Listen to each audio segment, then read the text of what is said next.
Good morning ছাত্রছাত্রীরা।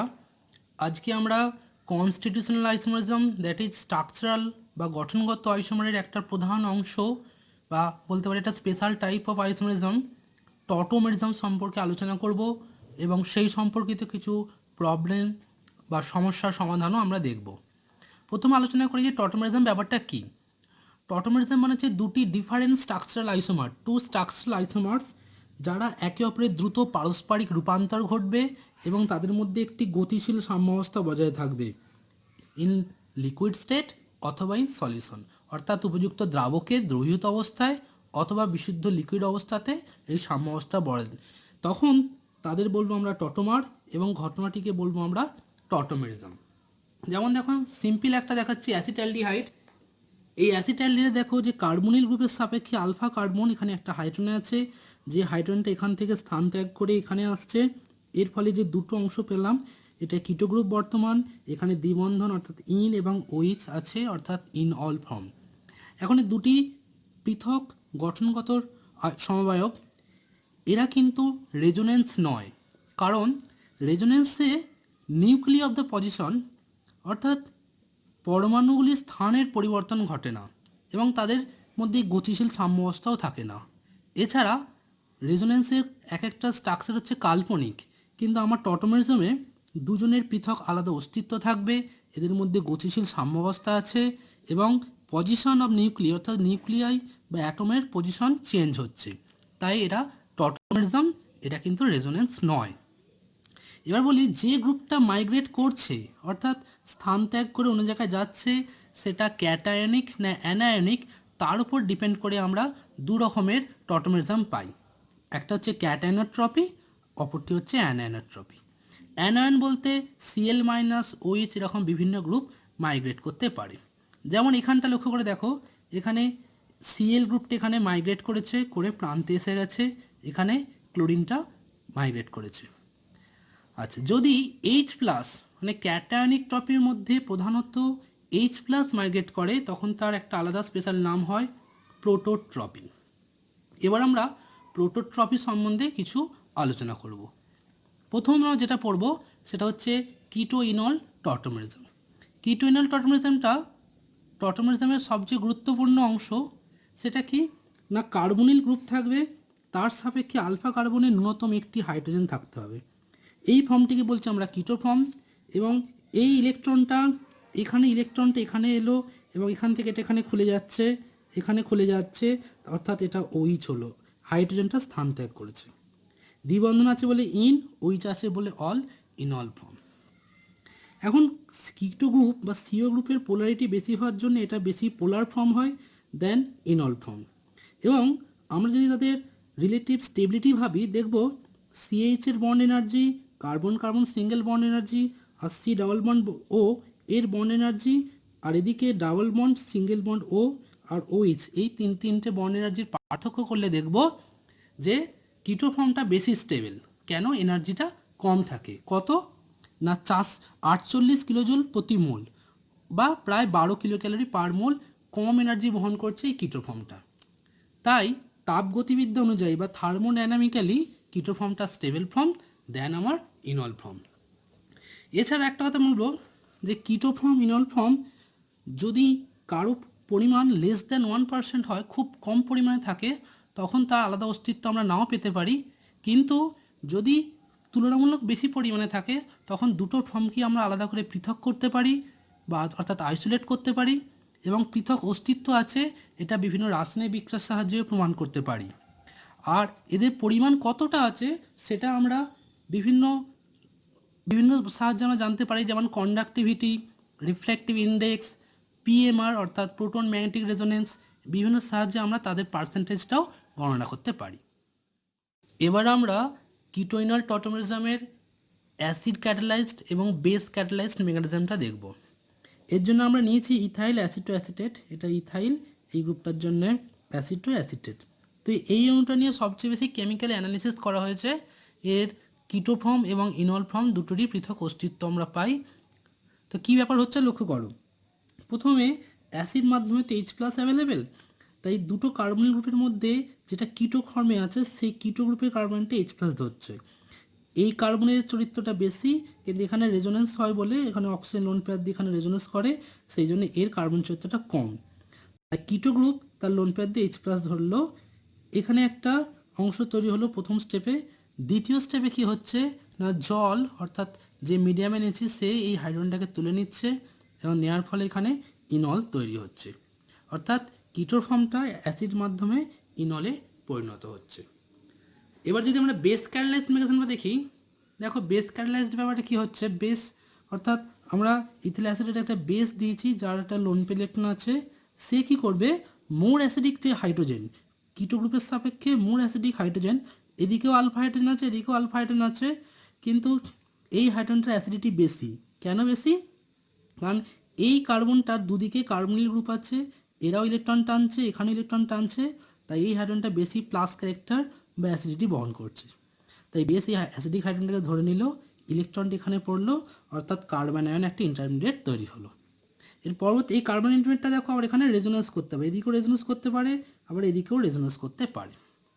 এরপর এই অ্যানায়নটি একটা BH+ এখান থেকে হাইড্রোজেন ধরে নিয়ে আমার ইনলে পরিণত হচ্ছে, অর্থাৎ অ্যাসিড বেস যে কোনো মিডিয়ামেই কিটো ফর্ম ইনলে বা ইনল কিটোতে কনভার্ট হতে পারে। এটা কিন্তু রিভার্সিবল স্টেপ।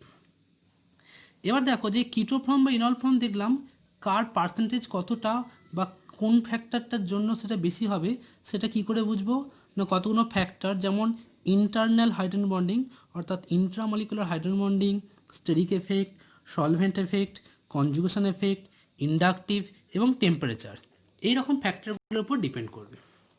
আমরা প্রথমে একটা লক্ষ্য করি, দেখো ইথাইল অ্যাসিড টু অ্যাসিটেট নিয়েছি, ethyl aceto acetate pure liquid ফর্মে দেখা যায় ইনল ফর্মটা থাকে 8%। কেন?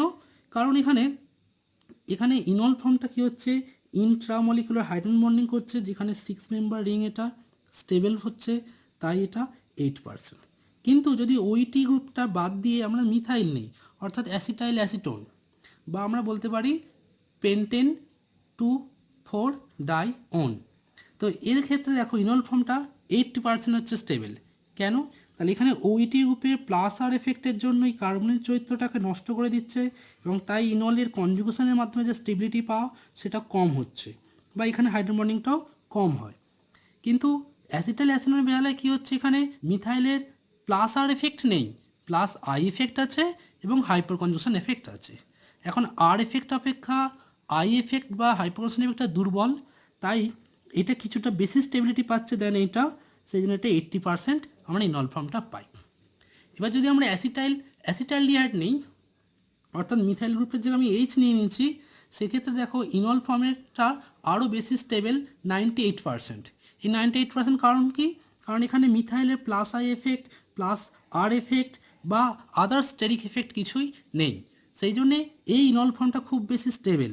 এখানে 6 মেম্বার যে রিংটা হচ্ছে সবচেয়ে বেশি স্টেবল, সেন এটা হচ্ছে 98% আমরা পাই। এগুলো সবই কিন্তু পিওর লিকুইড স্টেটে। এবার আমরা দেখাচ্ছি এটা সলভেন্ট এফেক্ট, অর্থাৎ সলভেন্ট চেঞ্জ করলে কিটোনিয়াল টটমেরিজমের পার্সেন্টেজ কেমন চেঞ্জ হয় লক্ষ্য করো।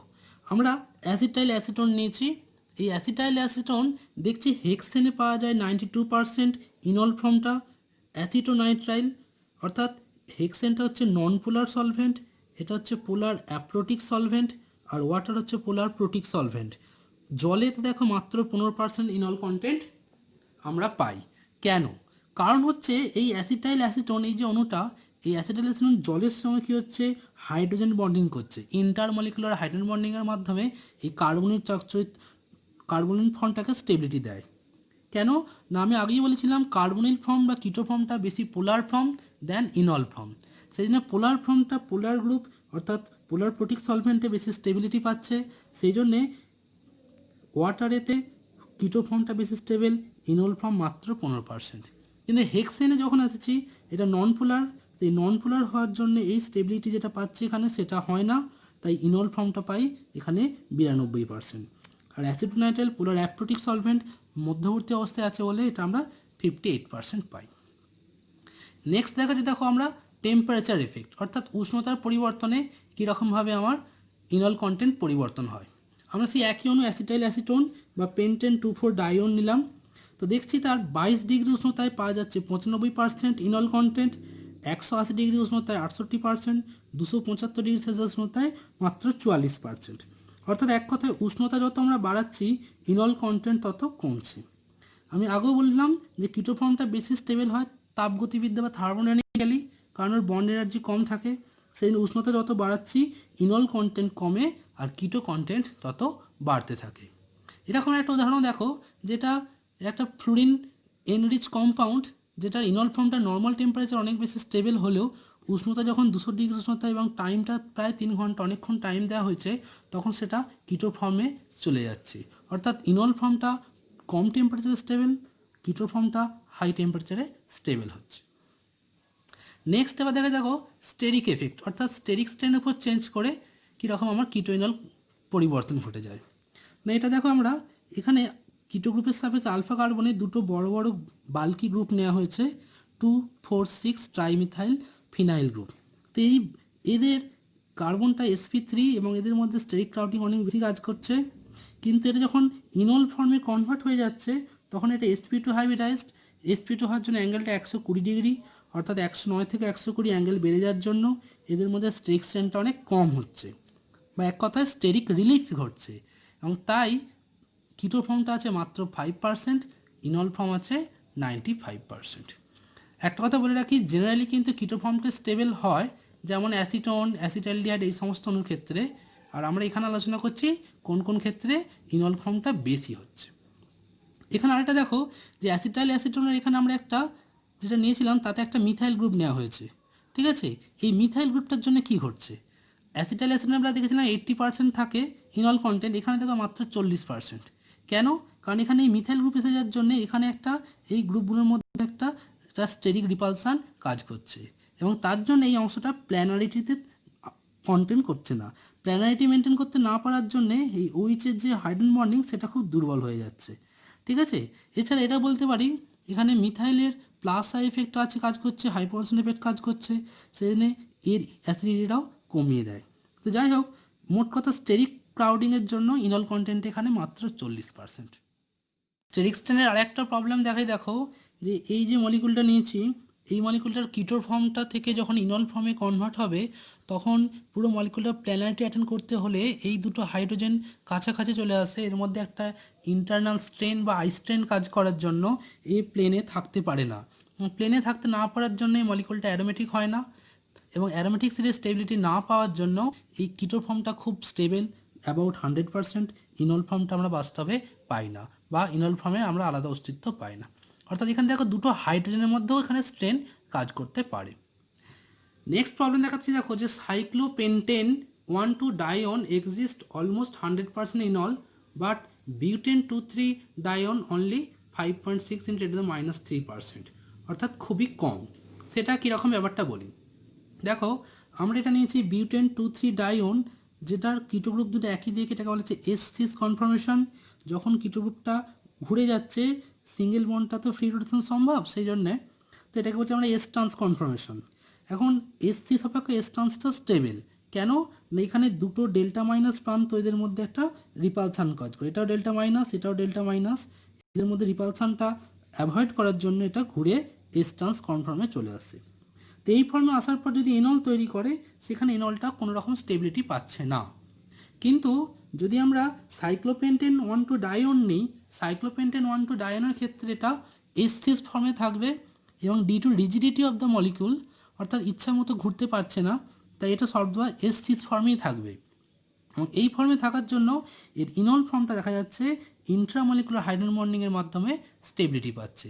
সেই জন্যে এই ফর্মটার প্রায় অলমোস্ট 100%, প্রায় 100% আমার ইনল কন্টেন্টে আমরা পাই, অর্থাৎ বেশিরভাগ অংশটাই ইনলে চলে আসছে। আচ্ছা, নেক্সট দেখাচ্ছি যে ফেনল। ফেনল এমন একটা অণু যার প্রায় অলমোস্ট 100% আমরা ইনল কন্টেন্ট পাই, কিন্তু কিটো ফর্মের আমরা পৃথক অস্তিত্বই পাই না। কারণটা কি না, ফেনল এখানে অ্যারোমেটিক স্টেবিলিটি পাচ্ছে কিন্তু কিটোতে কোনো অ্যারোমেটিক স্টেবিলিটি নেই। কিন্তু যদি ফেনলের ওইচের জায়গায় আরও ওইচ নিই, যেমন ধরো ফ্লুরোগুশিনল নিয়েছি, এই ফ্লুরোগুশিনলের আমরা এই ইনল ফর্ম এবং কিটো ফর্ম দুটো ফর্মেরই পৃথক অস্তিত্ব পাই। যদি আমরা হাইড্রক্সিল অ্যামিনের সঙ্গে বিক্রিয়া করাই তাহলে এই অণুটার অক্সিম ডেরিভেটিভ আমরা পাই। আবার ওইচেরও ফেরিক ক্লোরাইড টেস্টের মাধ্যমে অস্তিত্ব পাই। ঠিক একইভাবে যদি আমরা 4 হাইড্রক্সি পিরিডিন নিই, এটা একটা ইনল ফর্ম, এটাও দেখা যাচ্ছে টটোমারাইজ করে 4 পিরিডনে পরিণত হয়। অর্থাৎ ওইচ গ্রুপ থাকলেই শুধু হবে না, তার সঙ্গে হেটেরোসাইক্লিক রিং আছে না আরও ওইচ বা আরও এনও গ্রুপ যদি থাকে তখন তাদের কিটো ফর্মের অস্তিত্ব আমরা পাবো। কিন্তু শুধু ফেনলের বেলায় আমরা সেই অস্তিত্বটা পাচ্ছি না। এবার আমরা কিটো ইনল টটোমেরিজম ছাড়াও আরও কিছু প্রোটোট্রপি অর্থাৎ যেখানে প্রোটন বা H+ মাইগ্রেট করে সেরকম কিছু উদাহরণ দেখি। প্রথম দেখছি নাইট্রোসো অক্সিম টটোমেরিজম, অর্থাৎ নাইট্রোসো ফর্ম সেটা অক্সিম ফর্মে আমরা টটোমারাইজ হচ্ছে। এক্ষেত্রে কি হচ্ছে না এনও অর্থাৎ নাইট্রোসো গ্রুপের সাপেক্ষে আলফা কার্বনে একটা হাইড্রোজেন আছে, এই হাইড্রোজেনের CH বন্ডের ইলেকট্রনটা এখানে পড়ছে এবং এটা খুলে যাচ্ছে, তার জন্য এখানে আসছে, তো অক্সিম তৈরি হচ্ছে। অক্সিম ফর্মটাই বেশি স্টেবল দেন নাইট্রোসো। বাস্তবে দেখা গেছে এনও গ্রুপের সাপেক্ষে আলফা কার্বনে হাইড্রোজেন থাকলে সাধারণত অক্সিম ফর্মটাই আমরা পাই, নাইট্রোসোর ফর্মটা পাওয়া যায় না।